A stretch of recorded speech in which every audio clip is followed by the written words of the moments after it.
சுடுகாடு தான் வீடா இருக்குது, வீடு தான் சுடுகாடா இருக்கு.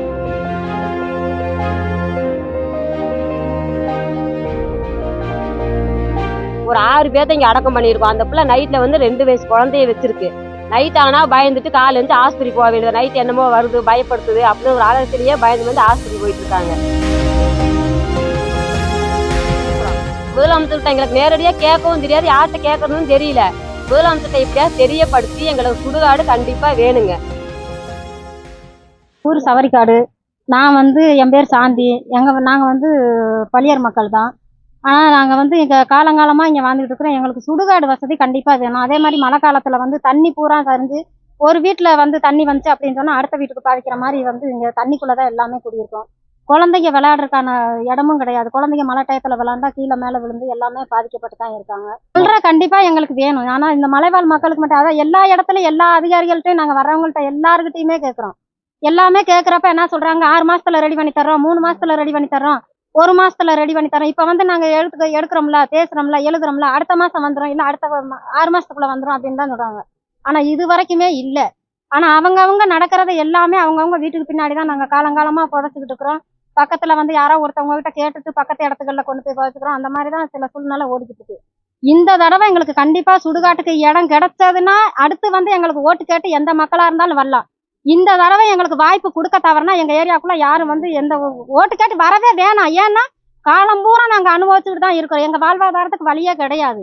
செத்தவங்களுக்காவது ஒரு நல்ல இடம் கிடைக்கணுமா இல்லைங்களா? அதே மாதிரி அரசியல் அதிகாரிகள் வராங்க, அவங்க வீட்டில் அந்த மாதிரி ஒரு கேதம் நடந்துருச்சுன்னா அவங்க வீட்டுக்கு பின்னாடி போட்டுக்கிற முடியாது.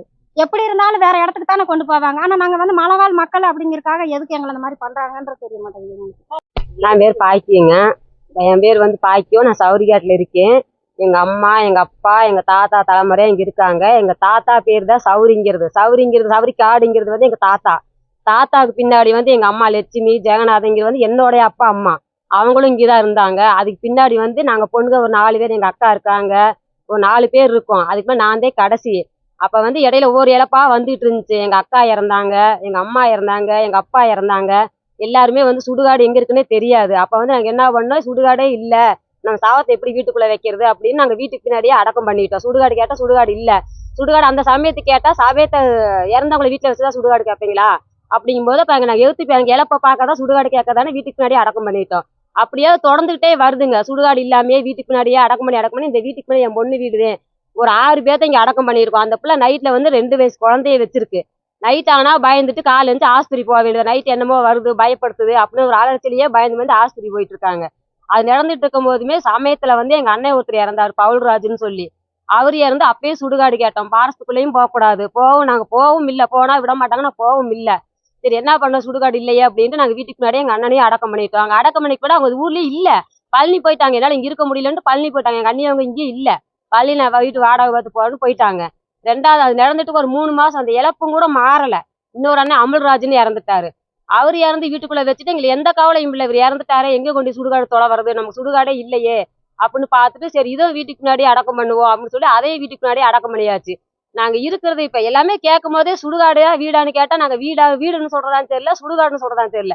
சுடுகாடு தான் வீடா இருக்குது, வீடு தான் சுடுகாடா இருக்கு.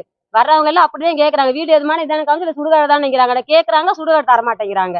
நாங்க என்ன பண்றேன்னு தெரியல. இப்ப வந்திருக்க அரசு முதலமைச்சர் ஐயா எங்களை சுடுகாடு வேணும் அப்படின்னு நாங்க கேட்கிறோம். முதலமைச்சர்கிட்ட எங்களுக்கு நேரடியா கேட்கவும் தெரியாது, யார்கிட்ட கேட்கறதுன்னு தெரியல. முதலமைச்சர்கிட்ட எப்படியாவது தெரியப்படுத்தி எங்களுக்கு சுடுகாடு கண்டிப்பா வேணுங்க. அடுத்தடுத்து ஏதாச்சும் ஒண்ணுன்னா நாங்க வீட்டுக்கு முன்னாடி போறதுக்கு இடமும் இல்லை.